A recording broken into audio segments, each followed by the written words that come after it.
Good morning student. आज हम next topic पे बात करेंगे। लास्ट टॉपिक अपना था श्वसन। आज हम बात करेंगे श्वसन की आगे। जहाँ हमने खत्म किया था उसी के आगे हम स्टार्ट करने वाले थे। जैसे कि हमने श्वसन में पढ़ा था कि जिस प्रकार से भोजन का पाचन होता है, उस पाचन के बाद पाचन के अंदर महत्वपूर्ण उत्तरदायी घटक होता है ऑक्सीजन होता है। मतलब ऑक्सीजन क्या करता था कि कोशिका के अंदर जो ग्लूकोज पाचन के बाद आता था उसको अपघटित करके ऊर्जा का निर्माण करने का ऑक्सीजन करता था। ठीक है ना। अब रही बात ऑक्सीजन। ऑक्सीजन आती कैसे थी वो हमने श्वसन तंत्र के अंदर पढ़ लिया था, और किस प्रकार से CO2 बाहर निकलती है वो भी हमने देख लिया था। फिर हम बात करते हैं कि भाई ऑक्सीजन जो थी वो पूरी तरह से बॉडी के अंदर रक्त के माध्यम से गमन करती है। तो रक्त के माध्यम से ऑक्सीजन किस प्रकार से गमन करती है, तो इसके लिए आज हम पढ़ने वाले हैं रक्त परिसंचरण तंत्र। ओके, यू नो रक्त परिसंचरण तंत्र। बेसिकली रक्त जो होता है ना वो हमारे बॉडी में मुख्य रूप से दो चीजों से मिलकर बना होता है। पहला होता है प्लाज्मा, दूसरा होता है हृदय अणु। तो बॉडी के अंदर जो प्लाज्मा है वो होता है अप्रॉक्स 60%। ओके, और हृदय अणु जो होते हैं वो होते हैं 40%। क्लियर। जो प्लाज्मा है वो होता है 60% और हृदय अणु होते हैं 40%। अब हृदय अणु खुद क्या होते हैं पहले इसको समझते हैं। हृदय अणु मुख्य रूप से 3 भागों में डिवाइडेड होते हैं। पहला कहलाता अपना आरबीसी, सेकंड होता अपना डब्ल्यूबीसी और तीसरा होता है प्लेटलेट्स। आरबीसी मतलब लाल रक्त कणिका है जो हृदय अणुओं के अंदर मुख्य रूप से 90% पाई जाती है। सर्वाधिक पाई जाने वाली चीज है आरबीसी, उसके बाद आती है डब्ल्यूबीसी और उसके बाद आता है अपना प्लेटलेट्स। ठीक है। एक क्वेश्चन ये भी पूछा जाता है छोटे छोटे क्वेश्चंस के अंदर कि डब्ल्यूबीसी मुख्य रूप से कितने प्रकार के पाए जाते हैं। मुख्य रूप से 2 प्रकार के डब्ल्यूबीसी है जिसके बारे में पूछा जाता है कि भाई सबसे बड़ा डब्ल्यूबीसी कौन सा होता है। तो डब्ल्यूबीसी मुख्य रूप से सबसे बड़ा जो होता है वो कहलाता है अपना मोनोसाइट। जो सबसे छोटा होता है वो होता है अपना लिम्फोसाइट। वन लाइनर क्वेश्चन कई बार पूछा जा सकता है। और आरबीसी के अंदर आरबीसी जो होता है उसके अंदर मुख्य रूप से हीमोग्लोबिन का निर्माण होता है। अब ये हीमोग्लोबिन क्या चीज है, आप लोगों ने कई बार नाम सुना होगा कि आपकी बॉडी के अंदर यदि कमजोरी आ रही है या इसका मतलब ये होगा आपकी बॉडी में हीमोग्लोबिन की कमी है, तो इसका मतलब ये होगा शरीर में कमजोरी आती है। वो क्यों होती है उससे पहले जानते हैं हीमोग्लोबिन होता क्या है। शरीर के अंदर आरबीसी एक ग्लाइकोप्रोटीन का निर्माण करता है जिसको हीमोग्लोबिन कहा जाता है। तो हमारे रक्त के अंदर रक्त का लाल होने का कारक भी हीमोग्लोबिन ही होता है। अब रही बात हीमोग्लोबिन की। हीमोग्लोबिन का बेसिक वर्क क्या होता है। हीमोग्लोबिन क्या करता है कि कोशिका के अंदर जो ऑक्सीजन होती है जो भोजन ग्लूकोज का अपघटन करके ऊर्जा का निर्माण कर रही है, उस ऑक्सीजन को पकड़े रखने का कार्य करती है। इसका मतलब ये हो गया कि अगर हीमोग्लोबिन की कमी पाई जाती है तो वो ऑक्सीजन क्या करता है, कम पकड़ता है। अगर वो कम पकड़ेगा तो उसका ग्लूकोज का अपघटन करके ऊर्जा में भी कम निर्माण हुआ। इसका मतलब क्या हो गया, हीमोग्लोबिन की कमी डायरेक्ट ऊर्जा में कमी हो गई। अगर ऊर्जा में कमी हो गई है तो हमारे शरीर के अंदर कमजोरी हो जाती है। इसलिए डॉक्टर हमें सजेस्ट करते हैं कि हीमोग्लोबिन के निर्माण के लिए ज्यादा से ज्यादा आयरन का सेवन करना चाहिए। ठीक है ना। अब बात करते हैं आगे। बेसिकली हीमोग्लोबिन के बाद में बात करते हैं आरबीसी का मुख्य रूप से कार्य क्या है। आरबीसी का मुख्य रूप से कार्य होता है गैसों का विनिमय करना। मुख्य रूप से गैसों का विनिमय, इट मींस कार्बन डाइऑक्साइड तथा ऑक्सीजन जो है वो प्रॉपर वे में पूरी बॉडी के अंदर विनिमय होना, ऑक्सीजन का विनिमय करना, कार्बन डाइऑक्साइड को वापस बाहर निकालना। और इनका जीवन काल कितना होता है, इनका जीवन काल होता है अप्रॉक्स 20 to 120 डेज, 20 से 120 दिन होता है। फिर बात आती है डब्ल्यूबीसी। डब्ल्यूबीसी का मुख्य कार्य क्या होता है। डब्ल्यूबीसी का मुख्य रूप से कार्य होता है शरीर के रोगाणुओं की रक्षा करना होता है। इसका जीवन काल कितना होता है, इसका जीवन काल होता है करीब 2 से 4 दिन का। हाँ स्टूडेंट्स, कई बार ऐसे क्वेश्चंस आपसे पूछे जाते हैं, वन लाइनर के रूप में याद रख लेना इंपॉर्टेंट है। उसके बाद प्लेटलेट्स यानी बीमारू। आपने कई बार देखा होगा कि जो डेंगू रोग होता है, ठीक है ना, एडिस मच्छर के काटने से उसके अंदर प्लेटलेट्स की कमी हो जाती है। तो प्लेटलेट्स मुख्य रूप से काम क्या करता है। प्लेटलेट्स होता है वो रक्त वाहिनियों की सुरक्षा करता है तथा रक्त स्राव को रोकने में सहायक होता है, और इसका मुख्य रूप से जीवन काल होता है 10 दिन।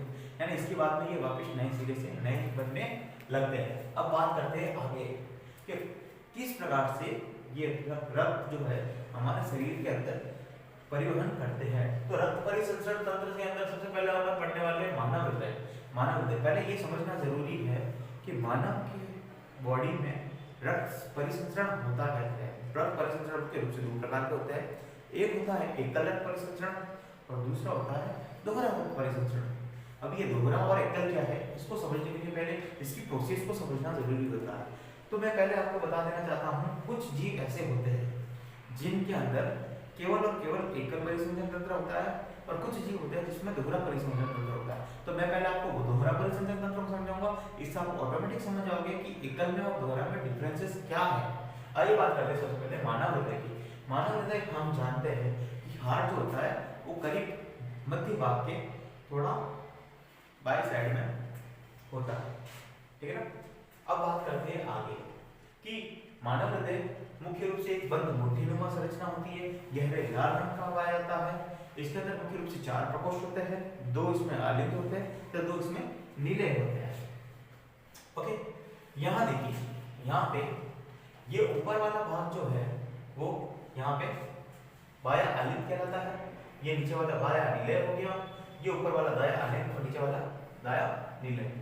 यहाँ पे आपको यहाँ कुछ रक्त के आवागमन के चिन्ह दिखाई दे रहे हैं, तो ये मान के चलना, ये मैंने यहाँ नीचे मेंशन कर रखा है, जो पिंक कलर के अंदर लाइंस बना रखी है, इसमें ये आ रहा है कि ऑक्सीकृत रक्त। ऑक्सीकृत रक्त से तात्पर्य ये होता है कि आपके रक्त के अंदर, आपके रक्त में, रक्त के साथ में ऑक्सीजन भी मिली हुई है, और वो कहाँ से होती है, वो मिलती है आपके फुफ्फुस से, ठीक है ना।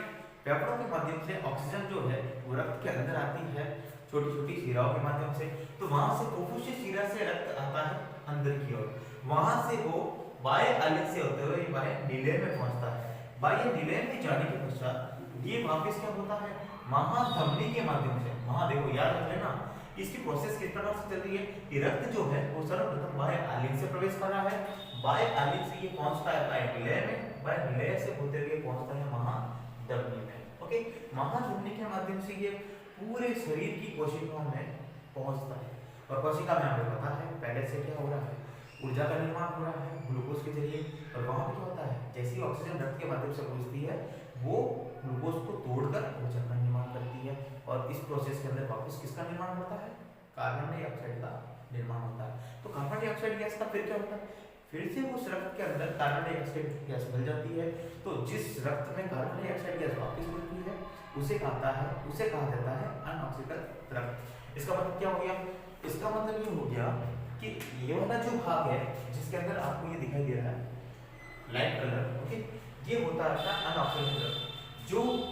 वापस बॉडी में, अगर निचले भाग की बात की जाए तो यहाँ 2 प्रकार की, महाशिरा को 2 भागों में बांटा गया है, एक निचली महाशिरा होती है, एक ऊपरी महाशिरा होती है। निचली महाशिरा क्या करती है, हृदय के नीचे वाले भाग से अनऑक्सीकृत रक्त को ऊपर लेकर आती है हृदय के पास में, और ऊपरी महाशिरा क्या काम करती है, हृदय के ऊपर वाले भाग से अनऑक्सीकृत रक्त को लेकर आती है। तो कुल मिला के महाशिरा जो होती है वो अनऑक्सीकृत रक्त, इसका मतलब क्या हो गया, CO2 प्लस रक्त जो है वो इसके माध्यम से अंदर पहुंचता है।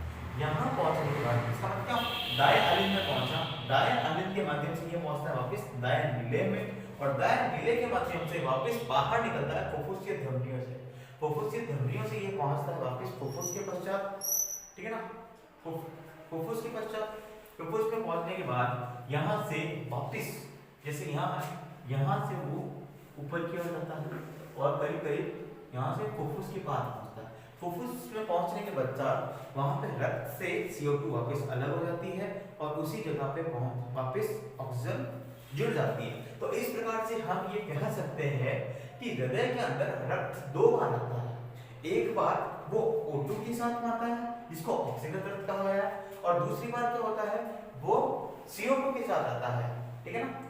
इसीलिए चूंकि इसके अंदर 2 बार रक्त आता है, इसीलिए इसको दोहरा रक्त परिसंचरण तंत्र कहा जाता है, जो मुख्य रूप से मानव के अंदर और कई सारे जीवों में पाया जाता है। तो इसी दोहरा रक्त परिसंचरण तंत्र को समझाने के लिए आइए हम इस चित्र की ओर बढ़ते हैं। इस चित्र के अंदर आपने एक चीज गौर की होगी कि इसी चीज को मैंने परिवहन के रूप में बताया है। देखिए कुछ इस प्रकार से, ये हो गया अपना हृदय, हृदय के अंदर मुख्य रूप से 4 प्रकोष्ठ हो गए, पहला ये वाला, सेकंड ये वाला, थर्ड ये वाला और फोर्थ ये वाला।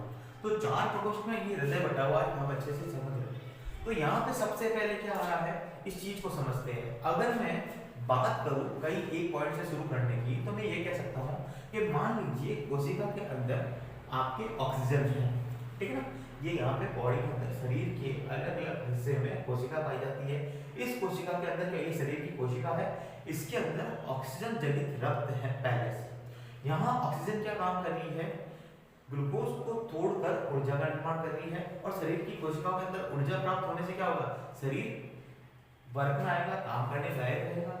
फिर क्या होगा, यहाँ से जैसे ही ऊर्जा प्राप्त हो रही है तो साथ साथ में यहाँ कार्बनिक अणु क्या करते हैं, CO2 का निर्माण करते हैं। CO2 का निर्माण होने के बाद इसका मतलब ये हो गया कि यहाँ पे ये वाला जो भाग है ना, इस भाग के अंदर अनऑक्सीकृत रक्त का निर्माण होता है। इसका मतलब ये हो गया CO2 के साथ में रक्त बन गया, और CO2 के साथ रक्त जो बना वो इन महाशिरा के माध्यम से कहां पहुंचता है, यहां पहुंचता है हृदय के ऊपरी वाले भाग पे, जिसको कहा जाता है दाया आलिंग। दाया आलिंग वाले भाग में पहुंचता है, और दाया आलिंग से ये वापस पहुंच जाता है दाया नीले में। दाया नीले के माध्यम से ये वापस फुफ्फुस के अंदर ऊपर की ओर पहुंचता है महाधमनी में। महाधमनी, ओके सॉरी, फुफ्फुसीय धमनी। फुफ्फुसीय धमनी के माध्यम से ये पहुंचता है फुफ्फुस में। ऊपर देखो फुफ्फुस के ऊपर पॉइंट पे पहुंचा हुआ है, यानी फुफ्फुस के अंदर वापस CO2 जो होती है वो रक्त से अलग हो जाती है, और इसी स्थान पर पुनः क्या होता है, रक्त के अंदर ऑक्सीजन मिल जाती है। अब ये ऑक्सीजन मिली हुई वापस, ये ऑक्सीजन मिली हुई रक्त जिसे ऑक्सीजन रक्त कहा जाता है, उसको मैंने इस प्रकार से दर्शाया है पिंक रे में। तो यहाँ से जो ऑक्सीजन रक्त है वो वापस शरीर में पहुंचता है, ठीक है ना। यहाँ से शरीर में पहुंचता है महाधमनी के माध्यम से, तो ठीक है, फुफ्फुसीय शिरा के माध्यम से अंदर पहुंचता है।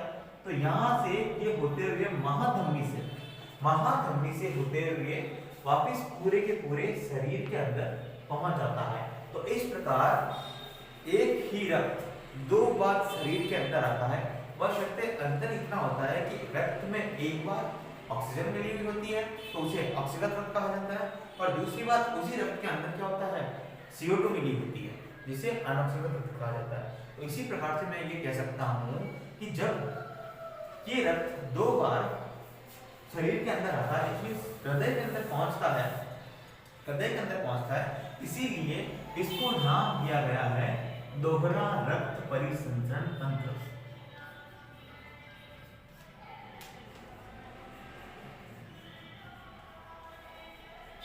दोहरा रक्त परिसंचरण तंत्र, ओके।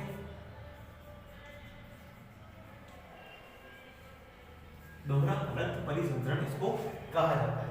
अब रही बात एकल रक्त परिसंचरण क्या होता है। एकल रक्त परिसंचरण का एक उदाहरण होता है जैसे मछली के अंदर क्या होता है, मछली के हृदय में रक्त आने से पहले क्लोम जो होता है, क्लोम जिसके माध्यम से वो ऑक्सीजन लेती है, तो क्लोम के माध्यम से क्या होता है कि वह ऑक्सीजन मिलती है, और मिलने के पश्चात वो वापस रक्त ऑक्सीजनेट जो रक्त होता है वो पहुंचता है बॉडी के अंदर, और बॉडी से अनऑक्सीजनेटेड रक्त जो होता है वो वापस बाहर की ओर निकलता है, ठीक है। तो इस प्रकार से एकल रक्त परिसंचरण तंत्र तथा दोहरा रक्त परिसंचरण के बारे में हमने जाना। मुख्य रूप से ज्यादातर आपसे पूछा जाता है कि दोहरा रक्त परिसंचरण तंत्र किसे कहते हैं। तो दोहरा रक्त परिसंचरण तंत्र को विशेष रूप से याद रख लेना, एग्जाम के अंदर ज्यादातर पूछा जाता है। जब भी ऐसा पूछा जाता है तो आपको मानव हृदय के बारे में समझाना है, और साथ साथ में किस प्रकार से ये रक्त बॉडी के अंदर परिसंचरित होता है ये आपको दर्शाना है, ओके। तो आज आपके लिए होमवर्क इतना है कि ये आपको एक क्वेश्चन प्रिपेयर करना है कि दोहरा रक्त परिसंचरण तंत्र किसे कहा जाता है, तथा इसका फुल डायग्राम से वर्णन करना है, ओके। नेक्स्ट हम जब भी पढ़ेंगे तो अगली क्लास होगी अपनी उत्सर्जन तंत्र की, ओके। मैं आपके लिए स्क्रीनशॉट लेना, तो आप स्क्रीनशॉट ले लीजिए, ओके बाय।